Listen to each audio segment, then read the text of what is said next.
Assalamualaikum warahmatullahi wabarakatuh. Alhamdulillahirrabbilalamin. Asyhadu an la ilaha illallah wa asyhadu anna Muhammadar Rasulullah sallallahu alaihi wasallam. Qul law kanal bahru midadan li kalimati rabbi lanafidal bahru qabla an tanfada kalimatu rabbi walau ji'na bimisli madada. Salam sehat selalu untuk para teman, para saudara, para jamaah sekalian. Semoga Allah selalu senantiasa menjadikan kita orang-orang yang baik, orang-orang yang selalu senantiasa berbuat baik. Semoga diri kita selalu positive thinking di dalam kehidupan ini, selalu senantiasa dalam lingkaran-lingkaran pemikiran positif. Semoga kita mampu meminit atau mengendalikan pikiran-pikiran negatif yang nantinya apabila itu terjadi itu sangat merugikan kita. Kali ini saya akan memberikan tentang sedikit ulasan. Jadi ulasan ini sebagai motivasi untuk para teman-teman bisa menarik benang merah.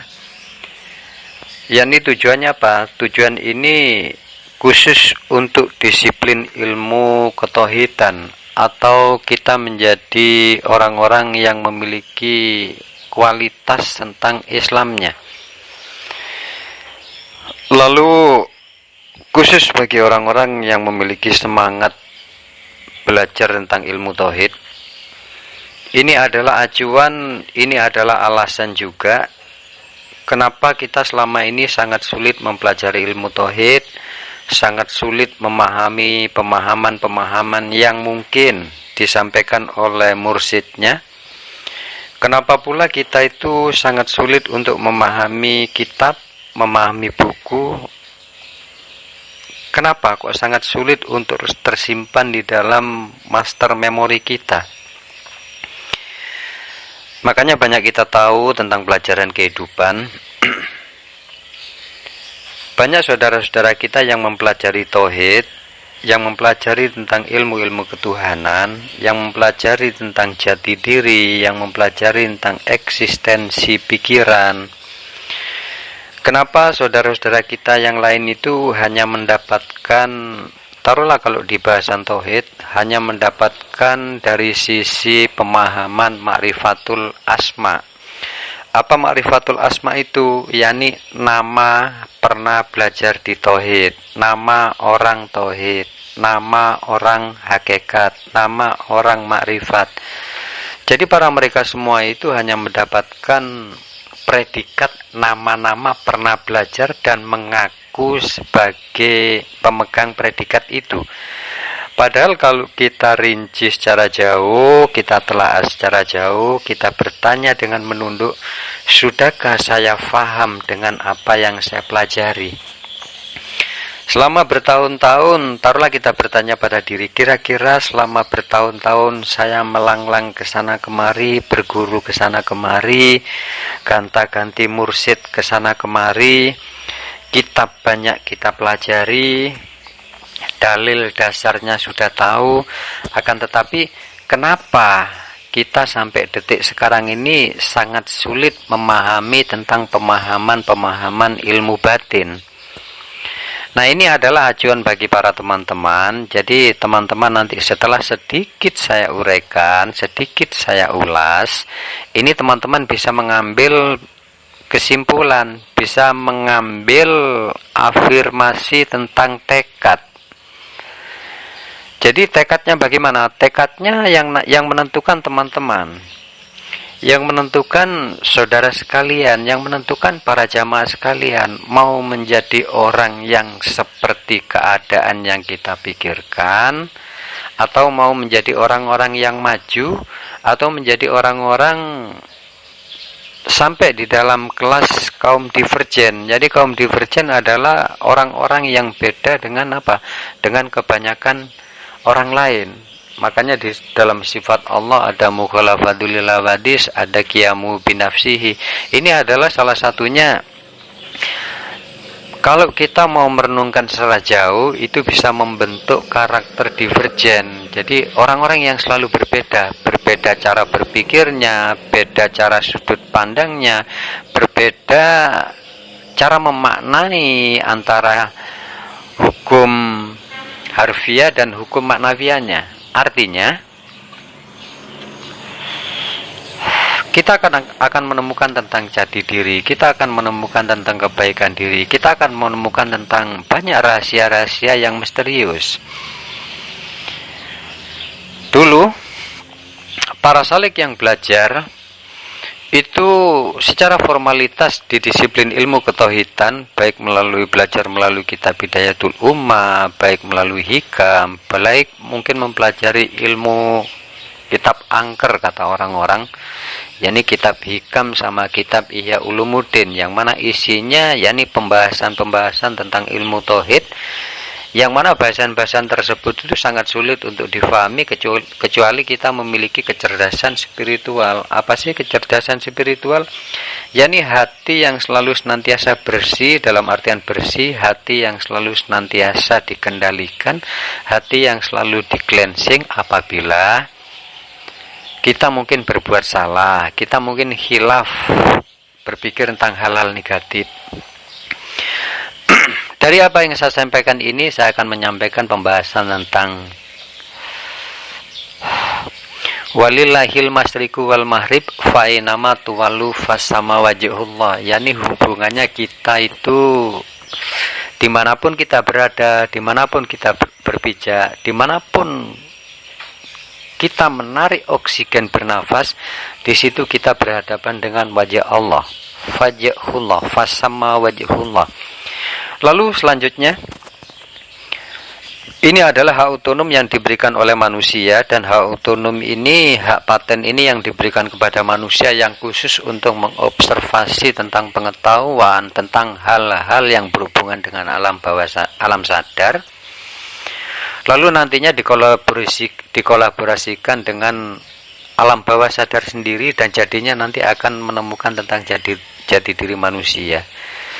Jadi kata Allah, Allahu ladzi khalaqas samawati wal ardi wahtilafil laili wan nahari layatil liulil albab. Di dalam diri manusia itu sudah dianugerahi yang namanya liulil albab, sudah dianugerahi struktur master memory, sudah dianugerahi cara-cara berpikir, sudah dianugerahi akal, sudah dianugerahi cara merenung yang luas. Merenungkan tentang apa? Tentang dasar yang saya ucapkan tadi, tentang samudra raya, andai kata dijadikan tintanya, untuk menuliskan, menelaah, memahami, meneliti, mengobservasi tentang ilmu-ilmu Allah, itu tidak akan pernah selesai walaupun ditambah 7 kali lipat di jagat raya ini samudra sebagai tintanya. Semoga ini menjadikan acuan teman-teman untuk sampai di dalam kecerdasan EQ, SQ, dan EQ-nya. Artinya bagaimana? Apa alasannya kita itu harus cerdas? Apa alasannya kita itu harus memiliki kecerdasan emosional, kecerdasan spiritual, kecerdasan kejeniusan? Alasannya kita tahu, sama-sama tahu tentang eksistensi kehidupan. Substansi dari kehidupan itu kadangkala menyuguhkan yang tidak sesuai dengan ekspektasi yang kita inginkan. Artinya bagaimana? Kadangkala kita itu di kehidupan selalu senantiasa ingin baik, tetapi kenyataannya di lingkungan, di kehidupan, di pergaulan sosial, kita mendapatkan hal-hal yang di luar yang kita harapkan. Nah, ini semua dari apa? Ini semua dari ketidaksiapan pikiran, ketidaksiapan diri kita untuk menyikapi pikiran kita. Disinilah kita nantinya akan tahu tentang super hebat rancangan Tuhan, rancangan Allah tentang otak manusia. Disinilah bukti-bukti bahwa Allah itu sangat hebat, tidak terbantahkan, tidak terkalahkan, dan tidak bisa di demo Tuhan itu. Allah kita, Allah saya, Allah para saudara sekalian, Allah para jamaah, Allahnya para goibul goib, itu Allah yang maha hebat, Allah yang super Allah yang betul-betul tidak bisa dilawan. Kita melihatnya, Mungkin kita melalui kitab, kita sangat sulit mendapatkan tentang kehebatan Allah. Kita tahunya Allah menciptakan alam semesta, lalu berhenti di situ. Alasan secara spesifik kita nggak akan pernah tahu. Lalu penjelasan secara real, kita mungkin tahunya hanya seperti itu, yakni pengetahuan umum yang kita tahu. Kalau kita mau menelaah secara kritis, mau menelaah secara spesifik, kita akan terbuka semua hijab-hijab itu. Karena apa? Di dalam setiap penciptaan Allah, baik dari sisi materi atau imaterinya, baik dari sisi fisika atau metafisikanya, di sini menjelaskan tentang hal-hal yang sangat rinci, yang sangat spesifik, yang sangat detail. Makanya di sini tidak bisa kita dibutuhkan hanya pemahaman hukum syariat. Jadi hukum syariat di sini kita sama-sama tahu berbicara tentang hukum. Hukum itu ada 3, yakni ada hukum syariat, yakni hukum tentang agama, teologi. Ada lagi hukum tentang akal, yakni akal bagaimana?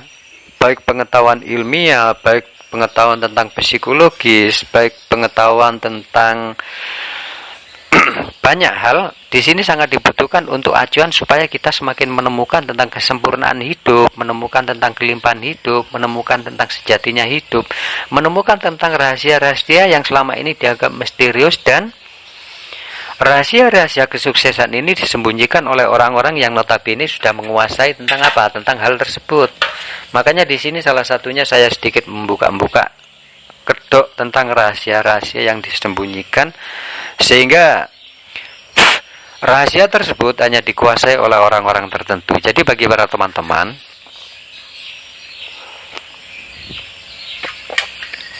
gunakan ilmu kesadaran, karena tingkatan tertinggi dari pencarian seseorang itu tingkatannya itu hanya di kesadaran. Kesadaran bagaimana? Kesadaran belajar, kesadaran menelaah, kesadaran untuk berpikir. Kesadaran untuk apa? Yakni kesadaran yang diterapkan dalam multi kehidupan. Kalau di dalam ilmu syariat itu dicontohkan bagaimana untuk sampai di kesadaran manusia diajari apa? Berwudu. Jadi berwudu yang bagaimana? Kalau berwudu yang syariat yang pasti pakai air. Lalu bagaimana dengan wudu hakikatnya? Wudu hakikatnya adalah bagaimana? Memaknai tentang arti dan tujuan tentang toharoh sendiri untuk diterapkan dalam kehidupan. Seperti contoh, kalau setiap manusia menerapkan sisi berkumur sebelum toharoh, sebelum berwudu. Berkumur ini maknanya kan apa? Sebelum kita ngomong, kita berpikir dulu. Sebelum kita memutuskan sesuatu, kita menimbang, memikirkan, mengobservasi. Karena apa? Hasil dari ucapan manusia, hasil yang dipikirkan, yang diputuskan oleh manusia, itu nanti apabila sudah keluar, itu sangat sulit ditarik. Ya, kalau berhubungan dengan diri sendiri, mungkin efek negatif yang kita dapatkan. Bagaimana kalau berhubungan dengan interaksi kehidupan sosial? Kita berbicara, kita tidak berkumur dulu, pembicaraan kita menyinggung orang lain, menyakitkan orang lain. Kita memutuskan dari pemikiran kita, keputusan kita tidak diobservasi, tidak dikumurin dulu seperti wudhu. Maksudnya bagaimana? Tidak ditimbang-timbang. Akhirnya dari keputusan terjadi penyesalan, terjadi keluh kesah. Seperti contoh juga sebagai bahan kendali bagi diri, sebagai bahan untuk mengendalikan diri sendiri. Tatkala umat Islam berwudu itu termasuk di situ aturannya membasuh tentang jidat. Ini apa maksudnya? Kita itu asli anjuran untuk apa? Selalu senantiasa berpikir, untuk selalu senantiasa menelaah, untuk selalu senantiasa ikro dan ikro senyampang. Nafas masih ada. Belum lagi Allah itu memberikan tentang puasa. Puasa itu secara syariat kita tahu menahan mulut, menahan lambung dari makan dan minum. Karena nanti di tatkala manusia berpuasa akan terjadi emosional yang sangat tinggi. Emosional di sini ini bukan emosional kita itu pemarah atau apa, tetapi apa? Tetapi gejolak jiwa, gejolak psikis, gejolak mental yang di situ yang ditimbulkan dari apa? Dari reaksi biologis. Nah, kalau kita puasa secara umum kita sama-sama tahu, kita menahan lapar dan minum. Bagaimana penerapan dari puasa secara umum tersebut? Itu maknanya bagaimana? Apa sih tujuan yang diharapkan oleh Allah? Puasa itu ada dohir, ada batinnya. Puasa itu ada jasad, puasa itu ada ruhnya. Kalau jasad puasa yang selama ini kita lakukan secara syariat, wujud dohirnya itu puasa, Ramadan atau puasa apa, atau puasa sunnah-sunnah yang lainnya. Tetapi maknawiannya ini adalah setiap kali tarikan nafas manusia, setiap kali manusia berpikir, setiap manusia itu berhadapan, berinteraksi dengan apapun, baik berinteraksi dengan cara pikir, berinteraksi dengan doa, berinteraksi dengan perasaan manusia, berinteraksi dengan rasa-rasa di dalam tubuh dan di dalam kehidupan. Kalau di dalam kehidupan seperti ini, kita tidak bisa mengendalikan diri kita, kita tidak bisa memilih tentang diri kita tidak menerapkan hakikat dari puasa, maka kita yang akan celaka sendiri. Makanya penerapan tentang puasa, penerapan tentang zakat, penerapan tentang wudhu sendiri, termasuk penerapan perbagian dari hakikat haji. Salah satunya di situ lempar zumroh, yakni wujud permusuhan dengan setan jin iblis. Nah, kalau kita terapkan di dalam setiap tarikan kehidupan, sudahkah kita menerapkan? Janjinya kalau kita di Mekah sana seperti itu, tetapi kalau kita sudah pulang di negara masing-masing, ke tempat, ke rumah masing-masing, sudahkah semua itu diterapkan? Ilmu psikologi, seorang psikiater, seorang ahli teologi, seorang yang mentrainer tentang motivasi-motivasi kehidupan, ini tak lain bagaimana? Tak lain tujuannya semuanya itu supaya manusia baik, semakin baik, baik dan baik. Tidak ada ilmu yang mengajarkan tentang jelekan. Tidak ada Allah menciptakan Al-Quran, menciptakan apapun. Tidak ada. Para nabi yang diturunkan pada setiap umatnya itu mengajarkan tentang apa? Kemuduratan. Semuanya tentang kebaikan. Dan kembali seperti tadi, di dalam diri manusia diberikan hak otonom, bagaimana manusia itu mengatur tentang hak yang diberikan oleh Allah itu sendiri, yakni hak-hak yang berhubungan dengan alam sadar manusia. Tetapi kuadriliun di dalam diri manusia, yakni kesibukan-kesibukan, bahkan kesibukan di dalam diri manusia itu per detiknya, kesibukan di dalam diri manusia itu 10 kuadriliun itu per detik. Yakni kesibukan darah mengantar ke setiap sel sarafnya, jantung berdetak mulai dari pagi sampai malam sampai akhir hayat kita. Lalu kinerja dari pancaran listrik-listrik di dalam otak kita, bagaimana otak kita itu memancarkan data yang super sibuk di dalam diri, di dalam kepala kita. Data diobservasi, data diterima, data diteliti lagi, lalu data itu dikirimkan secara hitungan per second. Di situ adalah apa? Kemampuan, kehebatan manusia yang tidak bisa diakui oleh diri manusia. Ini adalah salah satu rahasia bahwa manusia walaupun sehebat apapun manusia mengaku dirinya Tuhan, manusia tidak bisa mengatur tentang 10 kuadriliun yang ada di dalam diri manusia. Ini adalah salah satunya kenapa kita nggak usah ngaku-ngaku kita itu sok mengaku Tuhan, sok apa. Artinya bagaimana? Supaya kita lebih banyak menyerap energi positif. Semakin kita itu tidak negatif thinking, semakin tidak ada keakuan, semakin tidak ada kesombongan, kita bagaimana? Kita terhindar dari efek-efek tarikan energi negatif dari apa? Dari vibrasi alam semesta itu. Nah, kembali lagi seperti yang akan saya jelaskan. Jadi ini tentang otak manusia. Otak manusia itu, kenapa tadi yang saya sampaikan, manusia itu sangat sulit menelaah, sangat sulit menghafal, sangat sulit untuk memikirkan, bahkan menyimpan di master memori kita tentang pengetahuan, tentang ilmu, tentang disiplin ilmu apapun, baik secara akademis atau mungkin pengetahuan secara otodidak, baik berdasarkan kitab atau penyampaian dari para mursyid, para guru, atau para para motivator kita. Jadi di dalam otak manusia yang kecil, di sini ada super canggih yang seperti kapan hari di bab lalu saya sampaikan, itu kemampuan komputer terhebat sekarang ini mampu menyimpan 5.000 gambar, 50.000 foto, 50.000, taruhlah 5.000 film-film yang mungkin berdurasi panjang, atau menyimpan lagu 5.000 lagu-lagu yang berdurasi panjang, dan apapun informasi yang ada di dalamnya. Sementara otak manusia ini hitungannya per second itu mampu untuk menggerakkan tubuh manusia per second. Ini sangat kecil sekali, mungkin sangat sulit untuk dideteksi kalau memang bukan seorang ilmuwan, mungkin bukan seorang ahlinya. Di Di sini ada super hebat, makanya Allah itu sang jago hebat terhebat bagi saya. Jadi sang hebat yang tak terlawang itu adalah Tuhan saya, yang selalu senantiasa saya sayangi, yang selalu senantiasa saya menelaah tentang Allah. Karena semakin saya menelaah tentang Allah, semakin saya mengenali Allah, semakin saya memahami Allah, saya menemukan kehebatan Allah yang benar apa yang dia katakan Al-Quran. Kembali tentang otak manusia. Di dalam otak manusia ada namanya program daya memori manusia, yakni letaknya ada di otak. Silakan para teman-teman pelajari, mungkin teman-teman dibutuhkan buku. Tapi untuk zaman sekarang sangat mudah, mungkin teman-teman yang pintar memainkan HP, yang memiliki HP, teman-teman bisa di situ, apalah namanya, saya nggak seberapa ngerti tentang media sosial dan saya nggak kepingin ngerti. Di dalam otak manusia itu ada 3 sistem struktur ingatan manusia. Ingatan ini berhubungan dengan daya tangkap, berhubungan dengan daya simpan. Apa yang terlihat oleh mata, apa yang didengar oleh telinga, ini sangat berhubungan sekali dengan apa? Daya tangkap, daya simpan oleh apa? Oleh otak kita. Nah, di dalam diri manusia itu salah satunya struktur yang ada di dalam diri manusia, yakni sensory memory, ada short term memory, ada long term memory. Jadi bahasa-bahasa ini kita bisa ketahui, bisa pelajari, yang pasti bagaimana, yang pasti bagi siapapun yang suka membaca buku, yang hobi membaca buku, ini akan memberikan keuntungan yang sangat besar. Apa alasannya?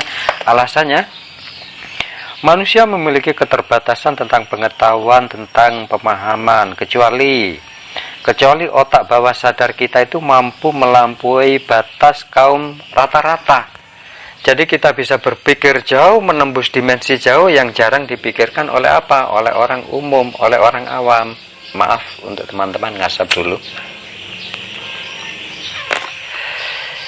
Jadi apa sih yang dimaksud sensory memory, short term memory, long term memory? Ini apa sih maksudnya? Jadi saya jelaskan yang pertama kali, ini ingat untuk teman-teman, ini bahan acuan untuk apa? Untuk supaya kita itu memiliki geliat untuk semakin kuat belajar. Oh, beginikah? Inikah rahasianya sulit untuk difahami ilmu? Inikah kita itu harus begini? Ya kan? Mungkin kita itu akan menarik mundur. Kita mundur ke belakang tatkala kita masih SD, atau mungkin tatkala kita masih di dalam timbangan orang tua, tatkala masih anak-anak. Kita insya Allah nanti akan lihat ke sana. Jadi sensory memory ini adalah kemampuan memori manusia yang bertugas menyimpan tentang data-data informasi dari indera atau dari perasa. Nah, kemampuan sensory memory tersebut, ini kemampuannya hanya second, hitungannya hanya second. Jadi second ini di bawah detik. Andai kata mungkin teman-teman mendengar seperti sekarang ini, teman-teman tidak teliti, tidak fokus, itu sangat cepat diterima, ditangkap, habis itu hilang. Nah, ini ada di dalam otak kita. Jadi kita mendengarkan, makanya kenapa para teman-teman, ini salah satu alasannya, kenapa alasan awal-awal saya menjelaskan tentang pengetahuan, tentang berbagi ilmu, saya pakai sistem punya mungkar nangkir. Sebenarnya saya ngajarin para teman-teman, otak para teman-teman, daya tangkapnya cepat. Sistem atau metode penyampaian seperti mungkar nangkir, saya tidak bercanda, saya itu serius di dalam ilmu, lalu saya cepat menjelaskan. Ini kenapa? Karena nanti untuk hubungan dengan sensory memory, short term memory, long term memory-nya, ini apa? Daya tangkapnya itu cepat. Itu. Dan kenapa juga di dalam video ini banyak hal-hal yang saya ulang. Jadi di dalam bab lain saya membahaskan tentang pengetahuan, berbagi ilmu yang lain, ini saya tetap mengulang-ulang. Itu tujuannya bagaimana? Bagi para teman-teman yang istiqomah di channel Ewa Kultur, itu daya tangkapnya, daya memorinya semakin kuat, menyimpan tentang informasi, menyimpan tentang ilmu. Itu. Jadi sensory memory di sini adalah kemampuan otak manusia, daya tangkap manusia yang diterima oleh apa? Yang diterima oleh pikiran, yang diterima informasinya dari mata, dari telinga, dari rasa. Ini data-datanya dikirimkan melalui apa? Melalui dikirimkan melalui informasinya melalui otak kecil ke otak besar, lalu diobservasi di situ, dan daya tangkapnya cuma apa? Cuma ukuran second di sini.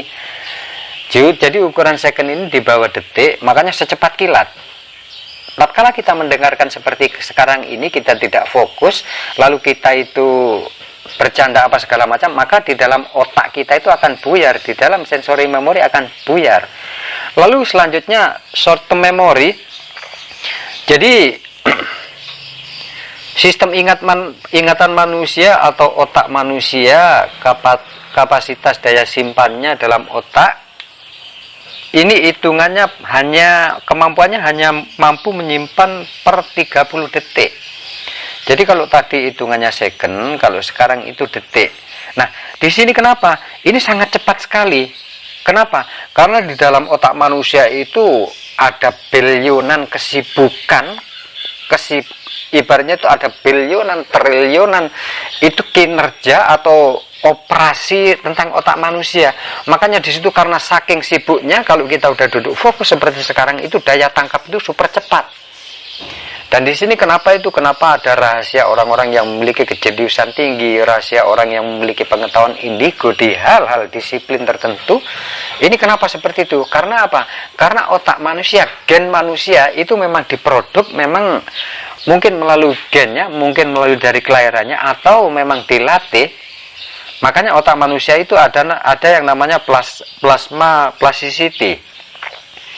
Jadi maksudnya bagaimana? Otak manusia itu masih mudah untuk dilatih. Jadi kalau kita sering melatih, sering mengolah-olah tentang fleksibilitas otak, yakni tentang brain plasticity, otak manusia itu sangat lentur, yang sangat mudah dilatih, dan cara pelatihannya dengan cara mengulang-ulang. Bahasa teologinya, bahasa agamanya itu harus dengan istiqomah, dengan rutin.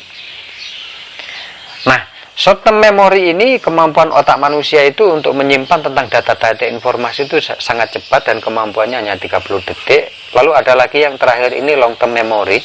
Long term memory ini adalah kemampuan otak manusia yang daya simpannya itu agak lama. Lalu dari ketiga program daya memori manusia tersebut, kembali seperti yang saya sampaikan tadi, maka di sini dibutuhkan istiqomah, maka di situ ada ijazah sholat daim, ingat Allah terus menerus. Ini hubungannya di sini ada keterkaitan antara pemahaman analisis ilmiah dan pengetahuan syariat. Ini kalau kita pengetahuannya kita itu luas loh sayang. Dan memang dibutuhkan luas, kita nggak bisa itu sepihak, hanya kita itu bersandar pada satu titik, sementara waktu titik-titik yang lainnya kita lupakan.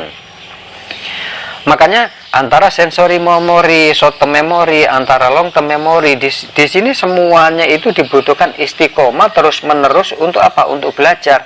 Makanya Rasul tidak berbicara tatkala Rasul mendapatkan ayat pertama, Rasul kan ngomong ikro. Bukan kok ikro sekali, tapi ikro.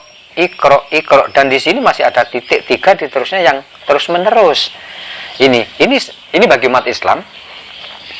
Jadi makanya bagi otak kita, kalau otak kita sering kita latih tentang brain plasticity-nya, kita latih terus menerus, makanya kelenturan otak, kelenturan daya terima, kelenturan daya ingat kita akan semakin jenius nanti, akan semakin pintar. Ingat sayangku, kalau saya ngomong jenius, saya ngomong pintar kita bukan memintarin orang lain. Pintar kita bukan pintar suka ngomong, tetapi pintar kita, kejeniusan kita praktekkan di dalam kehidupan, sehingga kita bisa bagaimana? Kita bisa untuk menerapkan, merasakan kehidupan kita semakin nikmat. Nah, itu bagi para teman-teman. Jadi intinya yang kita bisa ambil, kita tidak perlu ingat secara khusus. Yang penting kita sudah mengobservasi melalui ingatan bahwa di dalam diri manusia ada sensory memory, short term memory, long term memory. Dan tentang daya ingat manusia tersebut itu sangat super cepat. Makanya teman-teman kenapa dibutuhkan untuk mengulang-ulang, seperti contoh saya contohkan tatkala kita SD ya sayang ya. Tatkala SD kita duduk di kelas 1, kelas 2 atau kelas 3, kita pernah diajarin tentang alfabet. Alfabet diajarin bagaimana? Itu guru kita terus menerus A, B, C, terus diulang. Atau Mungkin perkalian, kita masih ingat kan di masa SD kita karena masalah SD, itu guru menjelaskan mungkin 1 kali 9 sama dengan, nah 2 kali 7, 9 kali 4, ini terus diulang-ulang. Bahkan si murid pada waktu itu dikasih tabel kali-kalian 1 sampai 10, di situ ada urut-urutannya, itu suruh menghafal. Tujuannya bagaimana? Tujuannya supaya nyantol di dalam otak kita, nyantol di program ingatan master memory kita.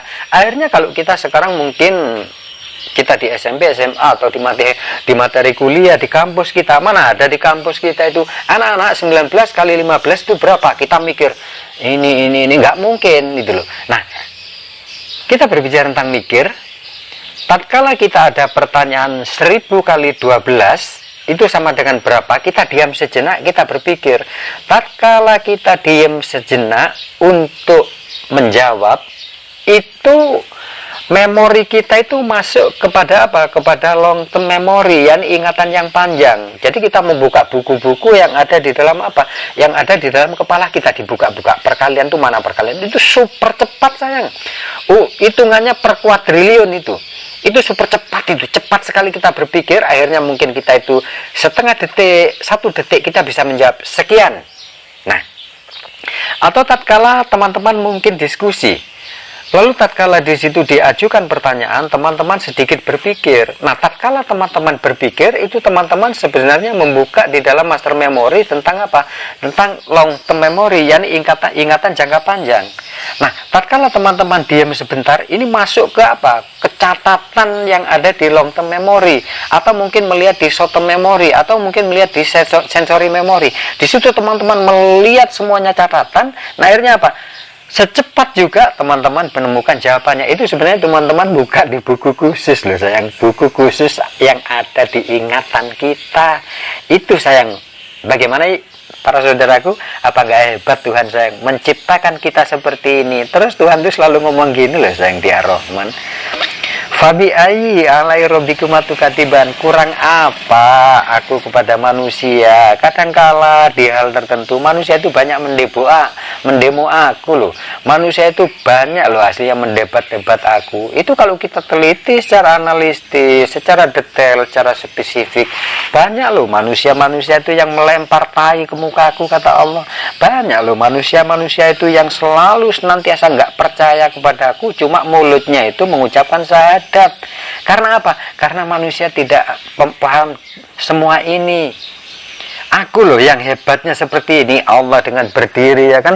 Allah dengan berdiri menantang seluruh makhluk di muka bumi ini. Aku loh hebatnya seperti ini. Aku loh tak terkalahkan. Aku loh, kata Allah, tak tertandingi. Tapi manusia seperti itu balasannya kepada Allah. Manusia seperti itu.